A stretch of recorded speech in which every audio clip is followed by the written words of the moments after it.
AP ఎన్నికల్లో రసావత్తర పోరు కొనసాగుతుంది. పోటాపోటీ ప్రచారంతో అభ్యర్థులు హోరెత్తిస్తున్నారు. విజయం తమదంటే తమదే అని ధీమాగా చెప్తున్నారు.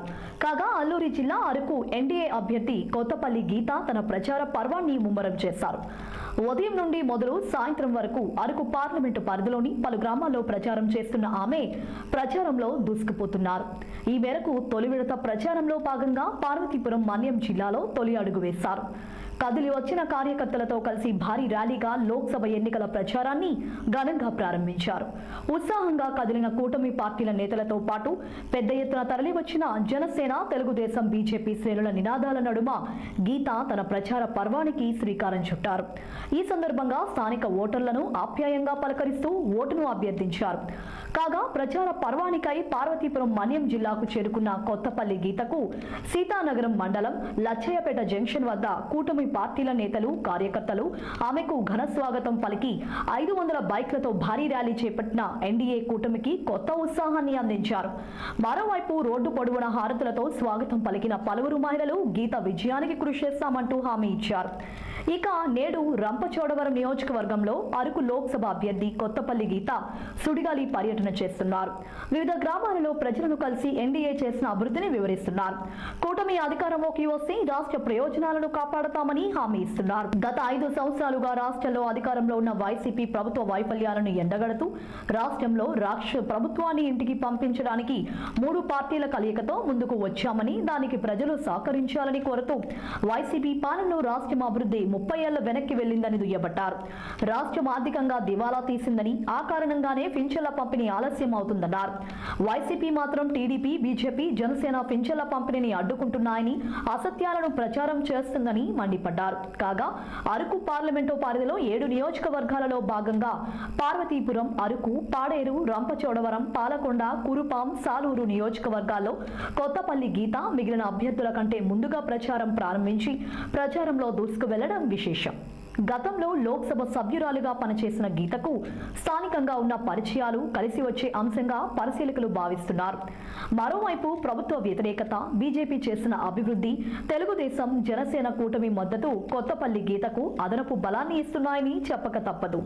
నరేంద్ర మోడీ గారి నాయకత్వంలో మన దేశం ఒక విశ్వగురువుగా నిలబడిన పరిస్థితి మనం చూస్తున్నాం. అలాగే ఆంధ్రప్రదేశ్ పరిస్థితి చూస్తే మళ్ళీ ఒక 20 సంవత్సరాలు వెనక్కి వెళ్ళిపోయిన పరిస్థితి. సంక్షేమం పేరుతో ప్రజల్ని మోసం చేసుకుంటూ, అభివృద్ధి శూన్యంగా ఉంటూ, ఈరోజు ప్రజలందరినీ, అన్ని వర్గాల ప్రజల వారిని మోసం చేస్తూ తన పబ్బం గడుపుకున్న ఒక సైకోపాత్ అంటే మన జగన్ని మనం చూస్తున్నాం. ఈరోజు ముఖ్యమంత్రి గారు జనాలందరినీ కష్టపెట్టి, బాధ పెట్టి, ప్రజలందరూ ఇబ్బంది పడుతుంటే చూసి ఆనందించే పరిస్థితి ఈరోజు మనం చూస్తున్నాం రాష్ట్రంలో. అది చాలా చాలా బాధాకరమైన విషయం. ఎందుకంటే కేంద్ర ప్రభుత్వ నిధులు కూడా రాష్ట్రానికి సరిగ్గా రానివ్వలేదు. సర్పంచుల నిధులతో సహా సర్వం కూడా స్వాహా చేసిన పరిస్థితి ఈరోజు గవర్నమెంట్ ఉంది. అలాగే చూస్తే ప్రజలందరి నెత్తి మీద ఈరోజు రాష్ట్రాన్ని అప్పుల కుప్పగా మార్చి ప్రజల అందరి నెత్తి మీద కూడా అప్పులు తీసుకొచ్చి మనం చూస్తే ఈరోజు ఎంతో గొప్పగా చెప్పుకునే circuit house, collector office, Visakhapatnam collector office కానీ, కలెక్టర్ ఆఫీసులు కానీ, అలాగే మనం చూస్తే మన రాష్ట్ర సెక్రటేరియట్ కూడా కంప్లీట్ ప్రభుత్వం మనం చూస్తున్నాము. అన్ని వర్గాల ప్రజల్ని మోసం చేసి పబ్బం గడుపుకుంటూ రాష్ట్రాన్ని 20 ఏళ్ళు వెనక్కి నెట్టే పరిస్థితి మనం చూసాము.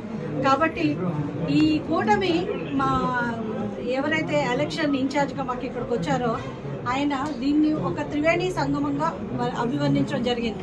ఎందుకంటే గంగా, యమున, సరస్వతి 3 కలిస్తే ఎంత పవిత్రంగా ముందుకెళ్తుందో, ఆంధ్రప్రదేశ్ అభివృద్ధి కోసం, సంక్షేమం కోసం చిత్తశుద్ధితో ఈ కూటమి పనిచేస్తుందని చెప్పడం జరిగింది.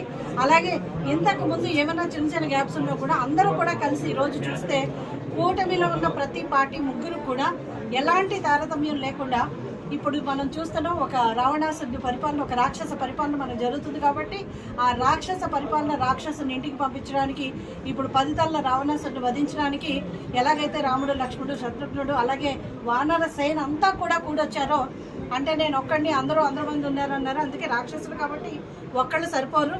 అందరూ కలిసి, ప్రజలందరితో కలిసి మమేకమై ఈరోజు ప్రజలందరూ కూడా ఒక నిర్ణయం తీసుకున్నారు.